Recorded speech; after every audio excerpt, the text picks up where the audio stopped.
नमस्कार दोस्तों, स्वागत है आपका हमारे चैनल में। और आज हम शुरू करने जा रहे हैं एमपी डीएलएड फर्स्ट ईयर की गणित शिक्षण यानी कि पेडागोजी ऑफ मैथमेटिक्स का 2021 का पेपर का कंप्लीट सॉल्यूशन। दोस्तों, हमने एमपी डीएलएड फर्स्ट ईयर के लिए एक ऑल सब्जेक्ट पीवाईक्यू सीरीज शुरू की है, जिसमें हम पिछले 5 सालों के प्रीवियस ईयर पेपर का कंप्लीट सॉल्यूशन हमारे इस चैनल एमपी टीचिंग पर अपलोड कर रहे हैं। यदि आप एमपी डीएलएड के छात्र हैं तो चैनल को जरूर सब्सक्राइब करें। प्रश्न क्रमांक 1 है, सही विकल्प चुनकर लिखिए। पहला है, कौन सा ग्रंथ त्रिशतिका के नाम से प्रसिद्ध है? तो उत्तर है गणित सार। कारण है, महान भारतीय गणितज्ञ श्रीधराचार्य द्वारा रचित ग्रंथ गणित सार में 300 श्लोक हैं, इसलिए इसे त्रिशतिका भी कहा जाता है। दूसरा है, किस संख्या में 8 का स्थानीय मान सबसे अधिक है? तो वह संख्या है 121.867। कारण है, 8 दशमलव के ठीक बाद यानी दशांश जैसे 10th स्थान पर जिसका मान 0.8 है। अन्य विकल्पों में 8 का मान 0.08 या 0.008, अतः 0.8 सबसे बड़ा मान है। तीसरा है, द्विविमीय आकृति का उदाहरण है। तो द्विविमीय आकृति कैसी होती है? जिसकी दो विमाएं होती है, यानी कि लंबाई और चौड़ाई। तो उसका उदाहरण है आयत, वर्ग, वृत्त आदि। कारण है, आयत रेक्टेंगल एक 2D आकृति है, क्योंकि इसमें केवल लंबाई और चौड़ाई होती है, जबकि शंकु, घनाभ और बेलन 3D यानी कि ठोस आकृतियां हैं। फोर्थ है, एक अच्छी पाठ्यपुस्तक की विशेषता। तो अच्छी पाठ्यपुस्तक कैसी होती है? एक उत्तम पाठ्यपुस्तक में सरल भाषा, उचित क्रम और पाठ्यक्रम आधारित विषय वस्तु तीनों का होना अनिवार्य है, यानी कि उपरोक्त सभी। पांचवा है, पाठ्य सहगामी क्रिया का उदाहरण है। तो इसका उदाहरण है बाल सभा। बाल सभा कक्षा की नियमित पढ़ाई यानी शैक्षिक के साथ साथ आयोजित की जाने वाली एक महत्वपूर्ण सहशैक्षिक को क्यूरिकुलर गतिविधि है। प्रश्न क्रमांक 2 है, रिक्त स्थानों की पूर्ति कीजिए। पहला है, पंच सिद्धांतिका की रचना देश ने की थी? तो आंसर है वराहमिहिर ने। आगमन विधि यानी इंडक्टिव मेथड विशेष उदाहरणों की सहायता से सामान्य नियमों को विधि पूर्वक प्राप्त करने की क्रिया है। तीसरा है, बेलन यानी सिलेंडर में कुल पृष्ठों की संख्या 3 होती है। 2 तो वृत्ताकार समतल पृष्ठ है और एक वक्र पृष्ठ। 2 समतल पृष्ठ होते हैं, एक और ये दूसरा, जबकि तीसरा जो होता है एक वक्र पृष्ठ होता है जो आसपास होता है। फोर्थ है, बेकन के अनुसार पाठ्य पुस्तक को अध्यापक के पाठ के लिए पूर्ण तथा उत्तरदायी एवं सहायक होना आवश्यक है। पांचवा है, कोई परीक्षण कितनी शुद्धता के साथ मापन करता है? जिस उद्देश्य से यह बनाया गया है यह विशेषता वैधता यानी वैलिडिटी कहलाती है। प्रश्न क्रमांक 3 है, एक वाक्य में उत्तर दीजिए। पहला है, स्किनर के अनुसार सीखना क्या है? तो BF स्किनर के अनुसार सीखना यानी लर्निंग व्यवहार में उत्तरोत्तर सामंजस्य की प्रक्रिया है। दूसरा है, 2/3 की एक समतुल्य भिन्न लिखिए। तो 2/3 की समतुल्य भिन्न जो है 4/6 है, क्योंकि 2/3 के अंश और हर में 2 का गुणा करने पर समतुल्य भिन्न 4/6 प्राप्त होती है। उसी प्रकार अन्य भी है, जिसमें 6/9 में 3 का गुणा करने पर और 8/12 में 4 का गुणा करने पर यह भिन्न प्राप्त होती है। तीसरा है, गणित के अभ्यास कार्य का कोई एक उद्देश्य लिखिए। तो उत्तर है, सीखे गए गणितीय ज्ञान एवं सूत्रों को मस्तिष्क में स्थायी बनाए और गणनाओं में गति यानी स्पीड तथा शुद्धता यानी एक्यूरेसी लाना अभ्यास कार्य का मुख्य उद्देश्य है। फोर्थ है, गणित कक्षा शिक्षण में विषय वस्तु को पूर्व ज्ञान से जोड़ना क्यों आवश्यक है? तो ताकि बच्चे नए ज्ञान को आसानी से समझ सकें और विषय के प्रति उनकी रुचि जागृत हो सके। ज्ञात से अज्ञात की ओर सिद्धांत। पांचवा है, पाठ्य योजना की संकल्पना सबसे पहले किसने दी? तो उत्तर है, पाठ्य योजना लेसन प्लान की संकल्पना सबसे पहले प्रसिद्ध शिक्षा शास्त्री JF हर्बर्ट ने दी थी। प्रश्न क्रमांक 4 है, अति लघुत्तरीय प्रश्न। गणित की प्रकृति की कोई 2 विशेषताएं लिखिए। तो गणित की प्रकृति यानी नेचर ऑफ मैथमेटिक्स की 2 प्रमुख विशेषताएं। पहला है, तार्किक प्रकृति। गणित पूर्णतः तर्क यानी लॉजिक पर आधारित होती है, इसमें भावनाओं का कोई स्थान नहीं होता है। दूसरा है, सार्वभौमिकता यानी यूनिवर्सलिटी। गणित के नियम, सूत्र और सिद्धांत हर स्थान पर समय पर एक समान होते हैं, जैसे 2 + 2 = 4 होते हैं, भारत में भी और अमेरिका में भी। प्रश्न क्रमांक 5 है, गणित के निम्नलिखित प्रतीकों के अर्थ उदाहरण सहित लिखिए। पहला है करनी और दूसरा है ग्रेटर देन। तो फर्स्ट है, वर्गमूल यानी स्क्वायर रूट। यह चिन्ह किसी संख्या का वर्गमूल निकालने के लिए प्रयोग होता है। उदाहरण के लिए √25 = 5, अर्थात 5 का वर्ग 25 है। और ग्रेटर देन का साइन है, यानी कि से बड़ा ग्रेटर देन है। यह चिन्ह 2 संख्याओं की तुलना करने पर बड़ी संख्या को दर्शाने के लिए प्रयुक्त होता है। इसका खुला हुआ मुंह बड़ी संख्या की ओर होता है। उदाहरण के लिए 8 जो है बड़ा है 3 से। प्रश्न क्रमांक 6 है, आगमन विधि के कोई 2 गुण लिखिए। तो आगमन विधि यानी इंडक्टिव मेथड के 2 गुण। पहला है, मनोवैज्ञानिक विधि। यह बच्चों को उदाहरण से नियम की ओर ले जाती है, जो कि सीखने का एक प्राकृतिक और बाल केंद्रित तरीका है। दूसरा है, स्थायी ज्ञान। इसमें बच्चे स्वयं प्रयोग करके सूत्र नियम बनाते हैं, जिससे ज्ञान लंबे समय तक स्थायी रहता है और रटने की आवश्यकता नहीं पड़ती है। प्रश्न क्रमांक 7 है, संख्या 500 और 1050 को रोमन प्रणाली में लिखिए। तो रोमन संख्या प्रणाली में 500 को D लिखा जाता है और 1050 को ML लिखा जाता है। M मतलब कि 1000 और L मतलब कि 50, यानी कि 1000 + 50 यानी कि 1050 ML। प्रश्न क्रमांक 8 है, विषम भिन्न क्या है? उदाहरण सहित स्पष्ट कीजिए।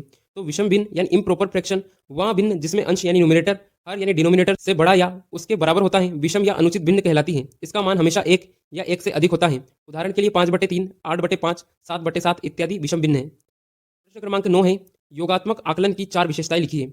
योगात्मक आकलन यानी कि समेटिव असेसमेंट की 4 विशेषताएं। पहला है, यह शिक्षण सत्र यह टर्म के अंत में जैसे वार्षिक परीक्षा आयोजित किया जाता है। दूसरा है, इसका मुख्य उद्देश्य बच्चों को ग्रेड देना और अगली कक्षा में प्रमोट करना होता है। तीसरा है, यह एक औपचारिक यानी फॉर्मल प्रकार का मूल्यांकन है। चौथा है, यह बच्चे की समग्र शैक्षिक उपलब्धि का मापन करता है।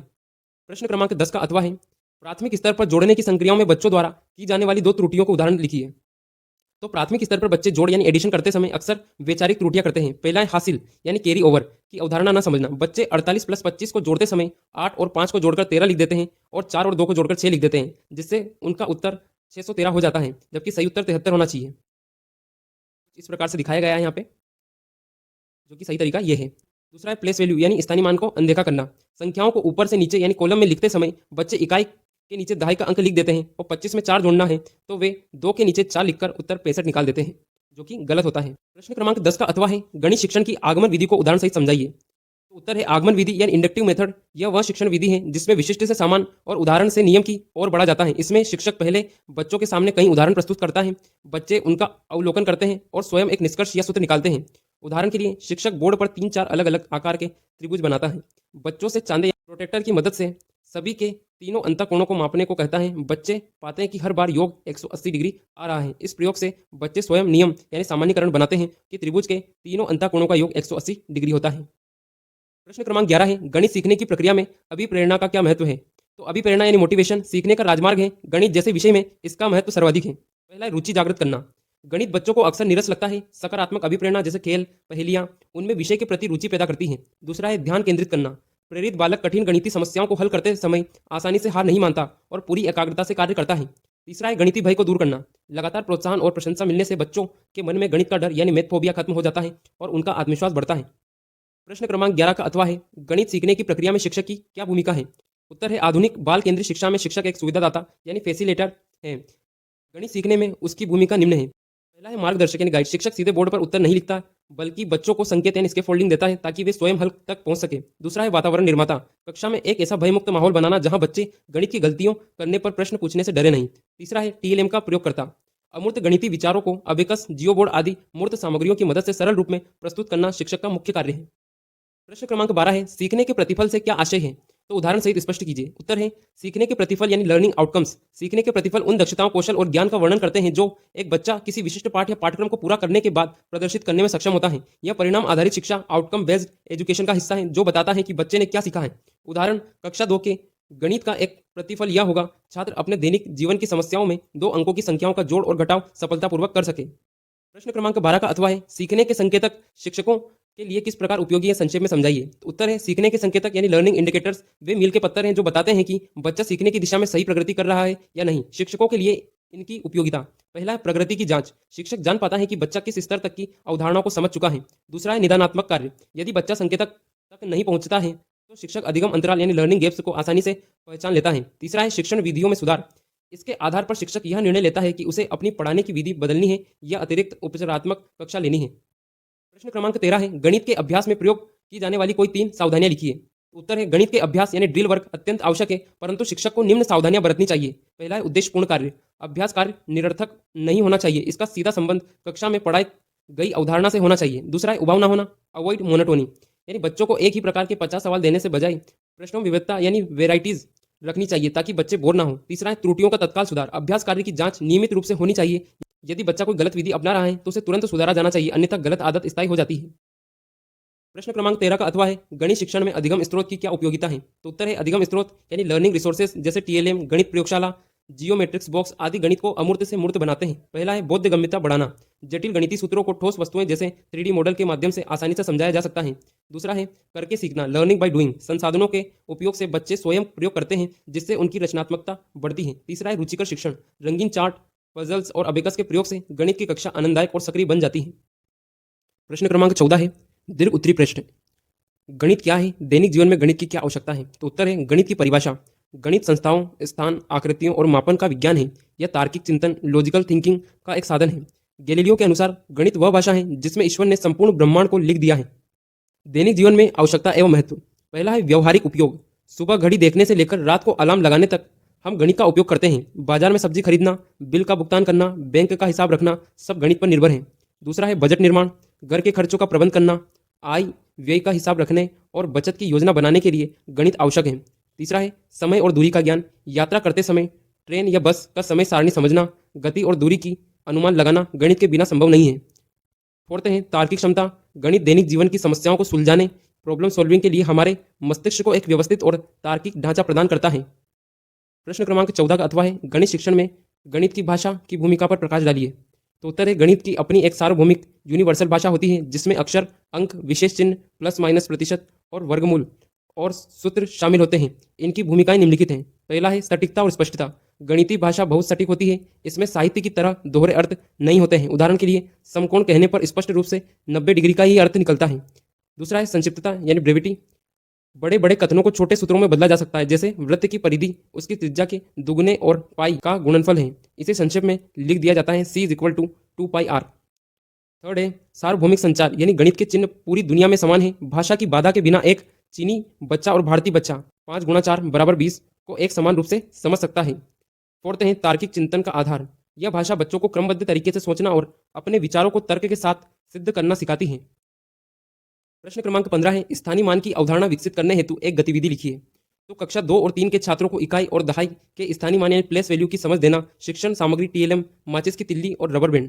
तो पहला है इकाई का परिचय। शिक्षक बच्चों को एक एक माचिस की तिल्ली देकर बताएंगे कि प्रत्येक खुली हुई तिल्ली एक इकाई यानी वंश को दर्शाती है। यदि हमारे पास 4 खुली हुई तिल्लियां हैं तो इसका मान 4 है। दूसरा है दहाई का निर्माण। शिक्षक बच्चों को 10 खुली तिल्लियां गिनने को कहेंगे, फिर वे उनमें से 10 तिल्लियों को एक साथ एक रबर बैंड से बांधकर बंडल बना देंगे।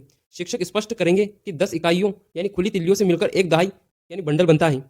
फोर्थ है संख्या बनाना। अब शिक्षक बच्चों को संख्या 34 बनाने को कहेंगे।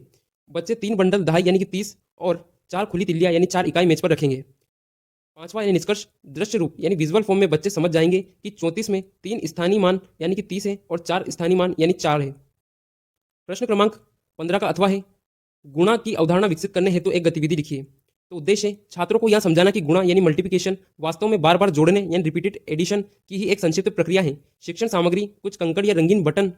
पहला है शिक्षक कक्षा में 3-3 बच्चों के 4 समूह यानी ग्रुप बनाएंगे। दूसरा है शिक्षक बोर्ड पर लिखेंगे पहले समूह में 3 बच्चे प्लस दूसरे समूह में 3 बच्चे प्लस तीसरे समूह में 3 बच्चे प्लस चौथे समूह में 3 बच्चे। तीसरा है बोर्ड पर समीकरण बनेगा 3 + 3 + 3 + बराबर 12 बच्चे। अब शिक्षक कंकड़ों का उपयोग करेंगे। वे मेज पर 3 कंकड़ों की 4 ढेरियां लगाएंगे। पांचवा शिक्षक बच्चों से पूछेंगे कि हमने 3 कंकड़ कितनी बार रखे। बच्चे कहेंगे 4 बार। निष्कर्ष शिक्षक समझाएंगे कि 3 को 4 बार जोड़ने का मतलब ही है 3 का गुणा 4 में करना है। इसे गणित की भाषा में 3 × 4 यानी कि 12 लिखा जाता है। इस मूर्त गतिविधि से बच्चे गुणे की अवधारणा समझ जाएंगे। प्रश्न क्रमांक 16 है द्विविमी एवं त्रिविमी आकृतियों में अंतर स्पष्ट कीजिए। तो द्विविमी यानी 2D और त्रिविमी यानी 3D आकृतियों में प्रमुख अंतर निम्नलिखित है।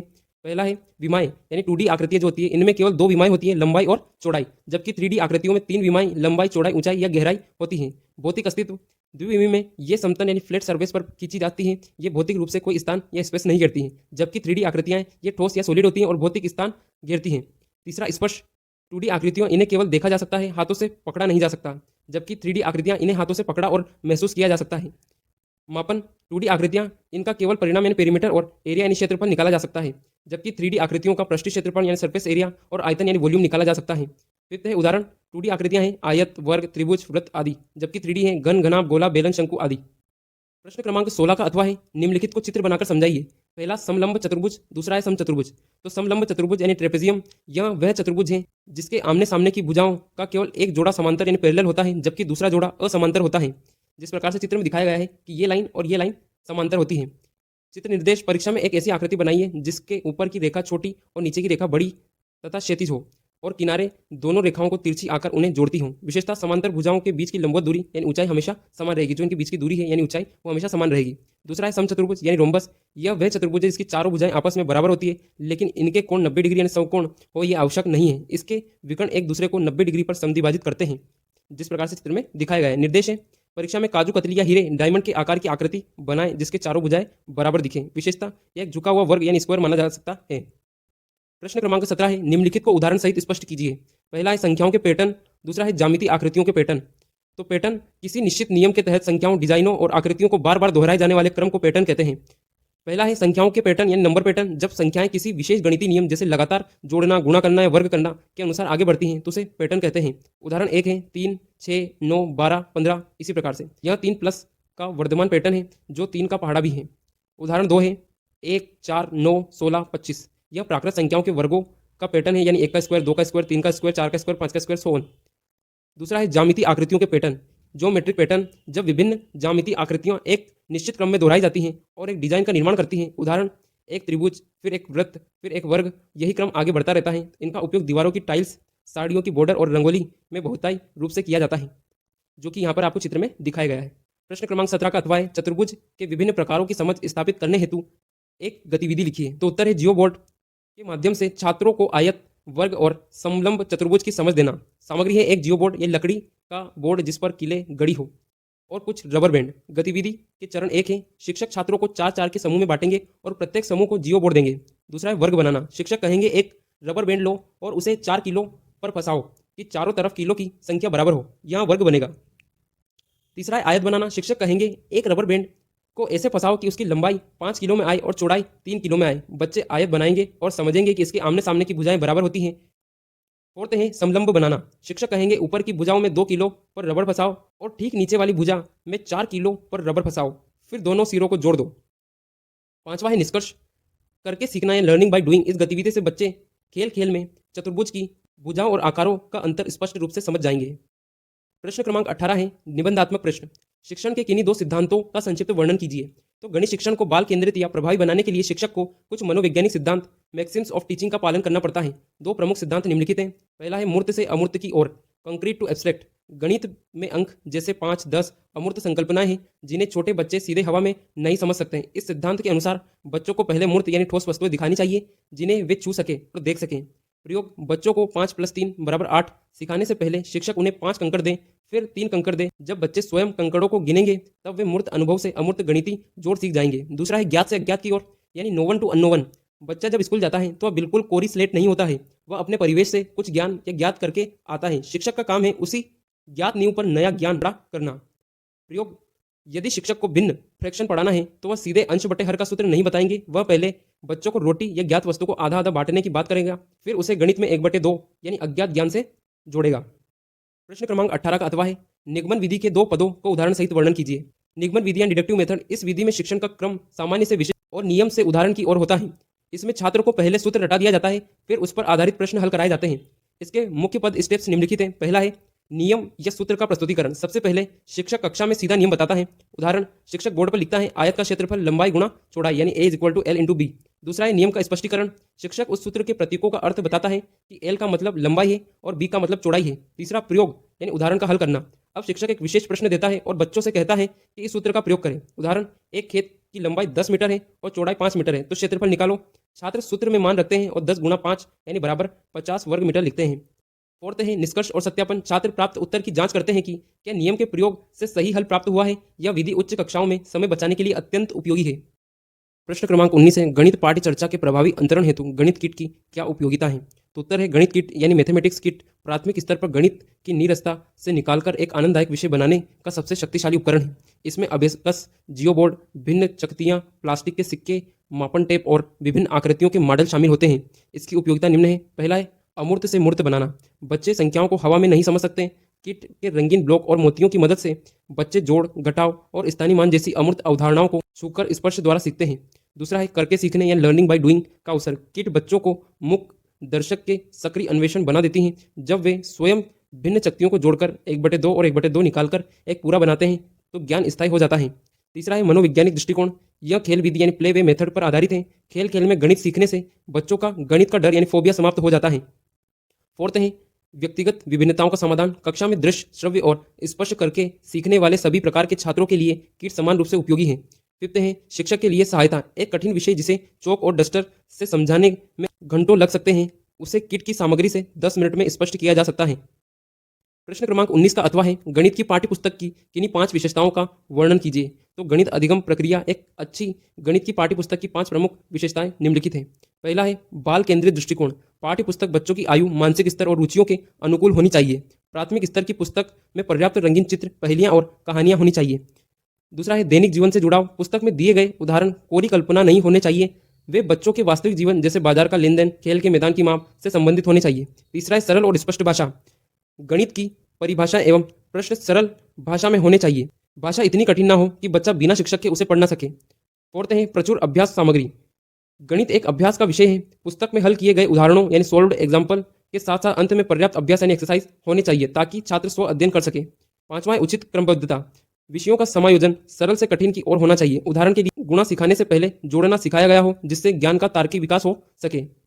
प्रश्न क्रमांक 20 है सतत एवं व्यापक मूल्यांकन पर प्रकाश डालिए। तो सतत एवं व्यापक मूल्यांकन कंटिन्यूअस एंड कॉम्प्रिहेंशन एवोल्यूशन यानी सीसीई यह शिक्षा के अधिकार यानी अधिनियम आरटीई 2009 और एनसीएफ 2005 द्वारा अनुशंसित एवं आधुनिक मूल्यांकन प्रणाली है जिसका मुख्य उद्देश्य भाषा के डर को दूर करना और बच्चे का सर्वांगीण विकास करना है। इस प्रणाली के दो मुख्य शब्द हैं। पहला है सतत यानी कंटिन्यूअस। इसका अर्थ है कि मूल्यांकन साल के अंत में केवल 3 घंटे की परीक्षा तक सीमित नहीं होना चाहिए। यह शिक्षण प्रक्रिया के दौरान रोजाना हर सप्ताह और हर महीने यानी यूनिट टेस्ट और क्लास टेस्ट लगातार चलते रहना चाहिए। इससे बच्चों की कमियों का तुरंत निदान और उपचार किया जा सकता है। दूसरा है व्यापक यानी कॉम्प्रिहेंसिव। इसका अर्थ है केवल किताबी ज्ञान या शैक्षिक क्षेत्र का ही नहीं बल्कि बच्चे समग्र व्यक्तित्व का मूल्यांकन करना है। इसमें शैक्षिक क्षेत्र को स्कॉलरटिक एरिया जैसे बच्चे का खेलकूद, कला, नैतिकता, अनुशासन और प्रोजेक्ट वर्क भी शामिल होते हैं। महत्व यह बच्चे को रटने की आदत से मुक्त करता है, उसे रटंत तोता बनाने के बजाय एक योग्य नागरिक बनाता है और उन्हें ग्रेड प्रणाली के माध्यम से अनावश्यक प्रतिस्पर्धा के तनाव से बचाता है। प्रश्न क्रमांक 20 का अथवा है गणित में वार्षिक योजना के महत्व का वर्णन कीजिए।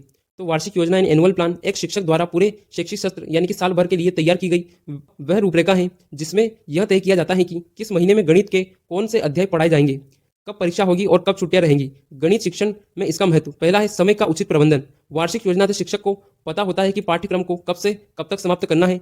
इससे साल के अंत में पाठ्यक्रम पूरा करने की जल्दबाजी और तनाव नहीं रहता। दूसरा है लक्ष्यों की स्पष्टता। यह शिक्षक को पूरे वर्ष के लिए एक दिशा यानी रोड मैप प्रदान करती है। शिक्षक इसके आधार पर अपनी इकाई योजना और दैनिक पाठ योजना आसानी से बना सकते हैं। तीसरा है संतुलित शिक्षण। गणित में कुछ अध्याय जैसे ज्यामिति कठिन और बड़े होते हैं। वार्षिक योजना के कारण शिक्षक कठिन विषयों के लिए अधिक समय और आसान विषयों के लिए कम समय आवंटित कर पाते हैं। फोर्थ है संसाधनों की पूर्व व्यवस्था। शिक्षक को पहले से पता है कि अगले महीने कौन सा पाठ पढ़ाना है जिससे वह आवश्यक टीएलएम यानी गणित किट की व्यवस्था पहले से कर लेता है।